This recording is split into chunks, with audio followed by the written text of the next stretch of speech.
Good morning everyone, my name is Rahul. I welcome you all in your teaching warrior family. हम लोग साथ am पर लगाते हैं हिंदी का एक प्रैक्टिस सेट। तो आज का प्रैक्टिस सेट स्टार्ट करते हैं। कल का जो हमने क्वेश्चन पूछा था वो ये पूछा था कि विशेषण कितने प्रकार के होते हैं। तो विशेषण 4 प्रकार के होते हैं।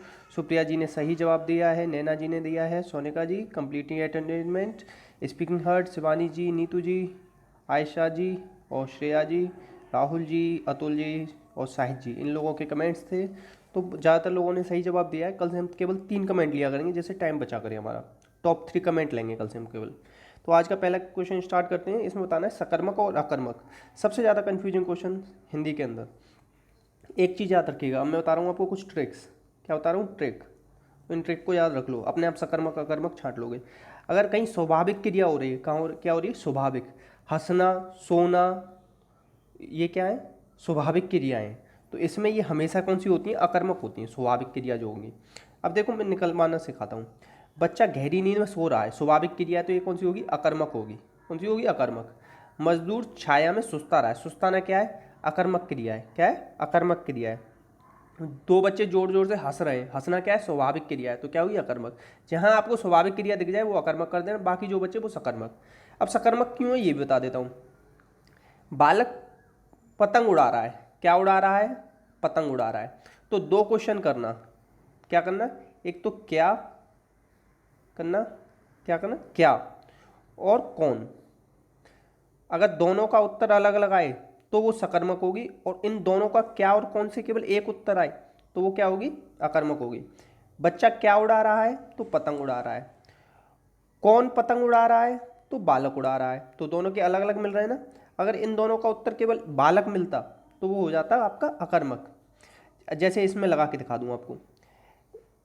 क्या कौन सो रहा है? बच्चा सो रहा है। अब ये हम ये थोड़ी ना पूछते कभी क्या सो रहा है, क्या का आंसर नहीं मिल रहा ना इसमें। क्या का आंसर नहीं मिल रहा, तो इसी तरीके से ये अकर्मक हो जाएगी।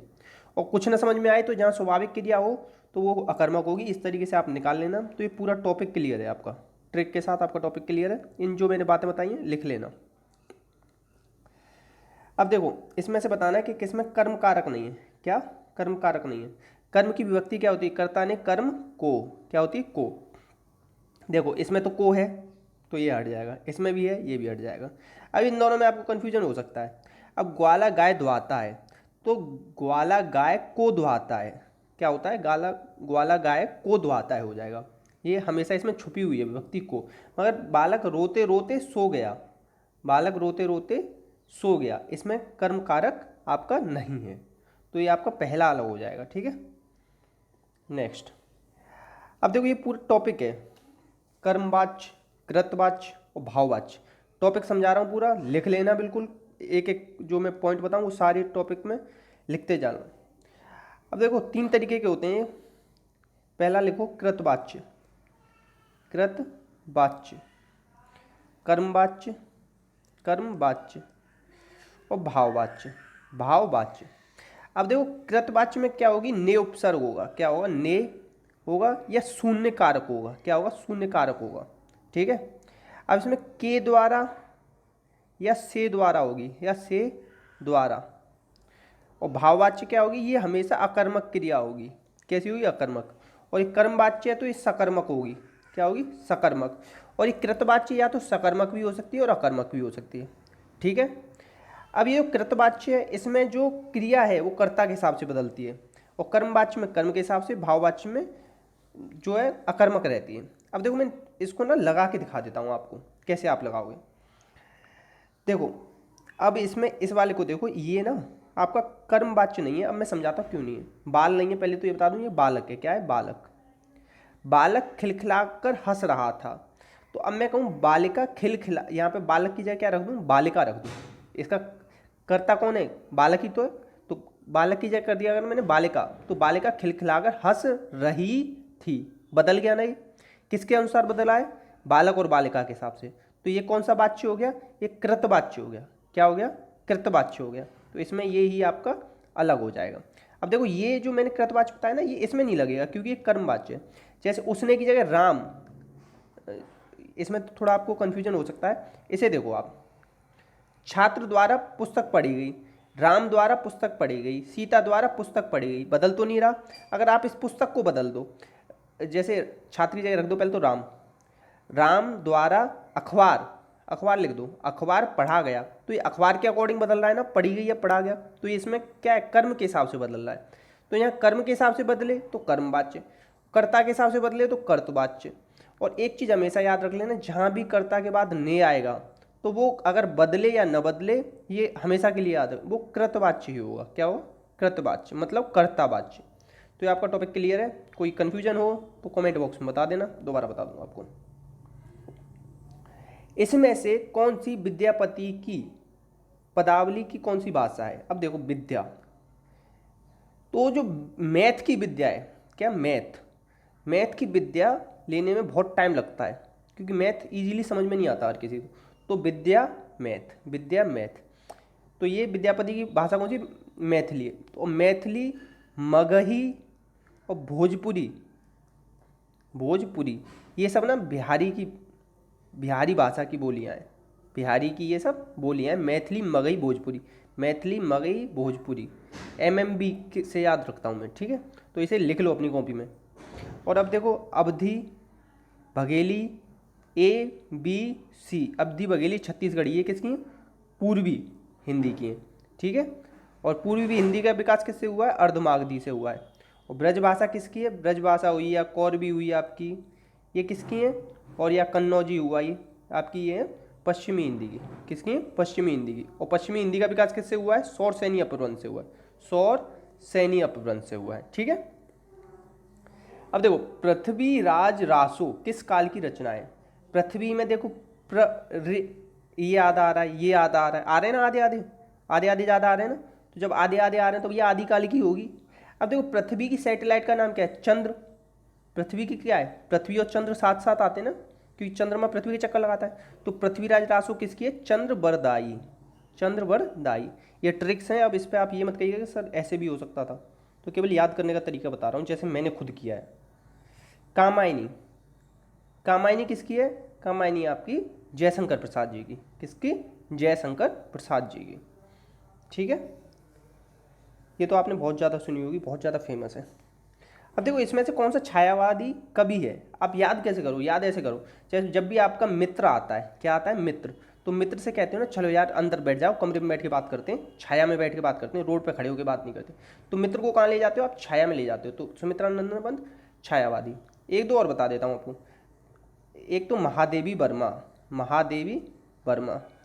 तो देवी देवताओं की जो मूर्ति होती है वो कहाँ पे होती है? छाया में होती है, मंदिर के अंदर ही तो होती है ज़्यादातर। तो देवियाँ कहाँ रहती हैं? छाया में। तो इन दोनों को याद रख लें, ये बहुत ज़्यादा पूछा जाता है। और ये पूछा जाता है आधुनिक युग की मीरा किसे कहते हैं? आधुनिक युग की मीरा, तो वो भी कौन है आपकी? महादेवी वर्मा जी हैं, ठीक है? इसे याद रखेंगे। और महादेवी वर्मा जी की कौन सी फेमस है? यामा। अब देखो रामधारी सिंह दिनकर जी की इसमें से कौन सी रचना है? तो इनकी कौन सी है? इनकी है उर्वशी। कौन सी है? उर्वशी है, हुंकार है, ठीक है? ये बहुत ज़्यादा फेमस है, ठीक। अब पल्लव किसकी है? ये सुमित्रानंदन पंत जी के, सुमित्रा, पल्लव, युगपत, युगांत तक, वीणा, गुंजन, इस तरीके से। और निहार किसकी है? ये महादेवी वर्मा की है, किसकी है? महादेवी वर्मा जी की है, ठीक है। नेक्स्ट क्वेश्चन, चांद का मुंह टेढ़ा है। अब देखो इसको सीरियस मत लेना, मैं जस्ट बता रहा हूँ याद करने का तरीका। जब हमारे जो गणेश जी थे उनका जब सिर काट दिया शिव जी ने, तो जब एक बार चीज़ कट जाती है ना या हट जाती है तो वो बिल्कुल परफेक्ट नहीं हो सकती, वो थोड़ा बहुत उसमें तिरछन सी आई जाती है। तो जब उन्हें लगाया, हाथी का सर लगाया उनके सिर के ऊपर, तो वो हल्का सा ना टेढ़ा हो गया। तो इस तरीके गजानन और टेढ़ा, इस तरीके से आप थोड़ा याद रख लेंगे, मैंने इस तरीके से किया है। और अगर सॉरी किसी की भावनाओं को अगर थोड़ा भी फर्क पड़ रहा है मेरे बोलने से, तो परिणाम में कौन सा उपसर्ग प्रयुक्त हुआ है? परिणाम में देखो परे, परे हो जाएगा ना, क्या हो जाएगा? परे हो जाएगा। उपसर्ग क्या होते हैं? आपके आगे लगते हैं, कहाँ लगते हैं? आगे लगते हैं, ठीक है। उपसर्ग संस्कृत के कितने? 22 हैं। कितने? 22 हैं। उर्दू के कितने? 18 हैं, ठीक। इन चीज़ों को याद रखें। और जो उपसर्ग और प्रत्यय होते हैं ये क्या होते हैं? शब्दांश होते हैं। इसे आप कॉपी में अभी लिखेंगे, शब्दांश होते हैं, मैंने आपको कई बार बता दिया और ये बहुत पूछा जा रहा है। महाधन उत्सव, महूत, इस तरीके से कभी आपने सुना है? आप खुद सोचो कि महाधन उत्सव होता है महोत्सव, और महोत्सव कैसे लिखते हो? इस तरीके से लिखते हो। तो बहुत सारी चीज़ें ना तो आप जनरली डेली लाइफ में सुनते हो, उससे निकाल लिया करो महोत्सव।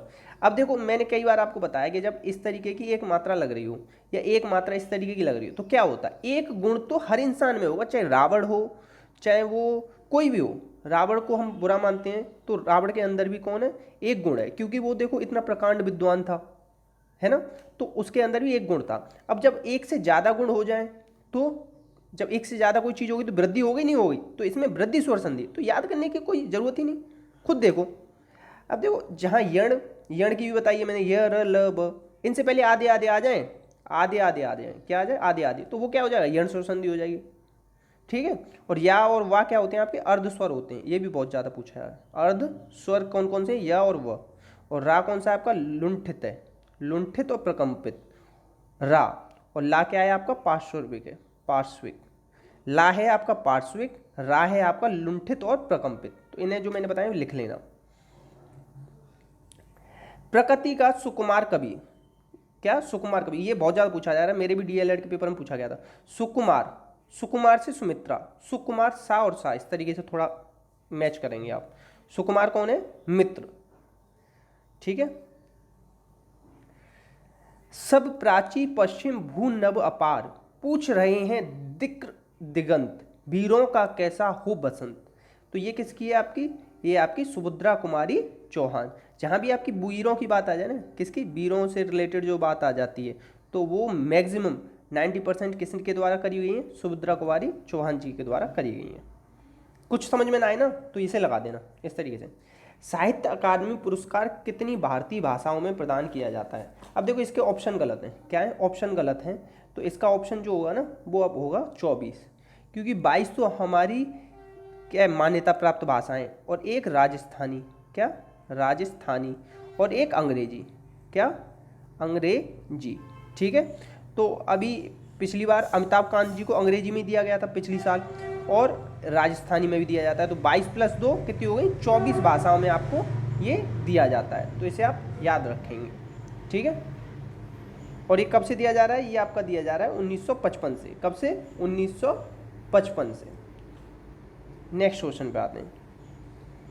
आकाश का पर्यायवाची शब्द है, आकाश का पर्यायवाची कौन कौन सा होता है, एक तो आपका अंबर होता है, अनंत होता है, तो इसमें 2 पर्यायवाची दे रखे हैं आकाश के, ए या सी में से किसी को भी लगा दो, दोनों सही हैं। ठीक है। अब घा का उच्चारण स्थान क्या है, घा, क ख ग घ ड़। ठीक है।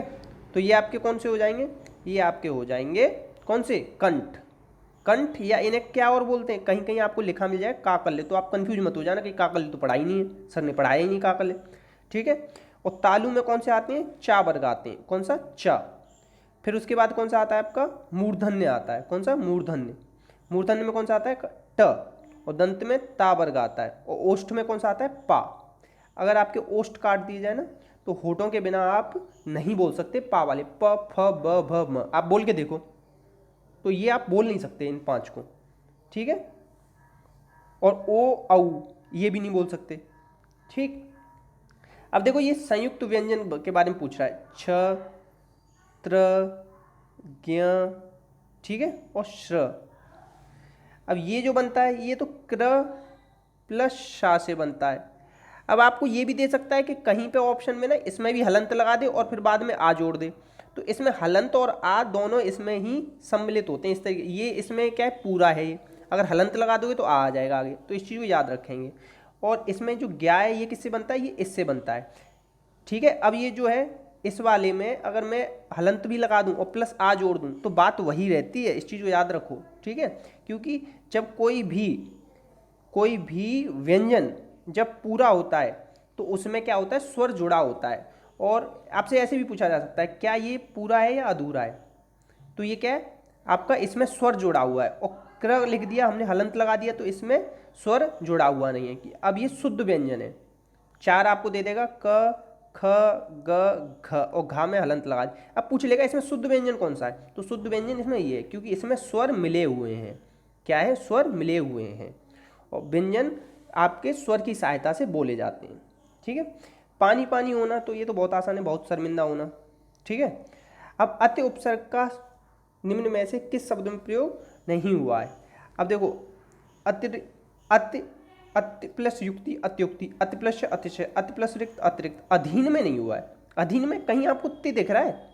मुझे तो नहीं दिख रहा। और आप एक चीज़ याद रखना, ये जो आधा आ के बाद आधा ता आ जाता है ना, तो ये भी अति उपसर्ग होता है। क्या है? अति उपसर्ग है। इस चीज़ को आप याद रखो, ये बहुत ज़्यादा फंसाता है इस चीज़ पे आपको, तो इस पर आप फंसेंगे नहीं।